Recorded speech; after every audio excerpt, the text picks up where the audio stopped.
ስለማይነገር ስጦታው እግዚአብሔር ይመስገን።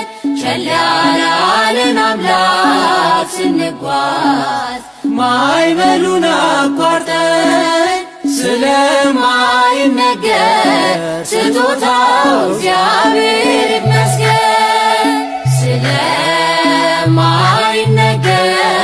ስጦታው እግዚአብሔር ይመስገን። ቸል ያላለን አምላክ ስንጓዝ ማዕበሉን አቋርጠን ስለማይነገር ስጦታው እግዚአብሔር ይመስገን።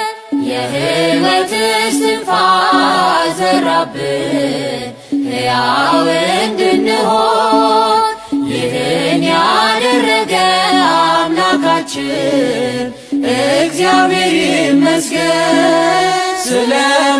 ስለማይነገር ስጦታው እግዚአብሔር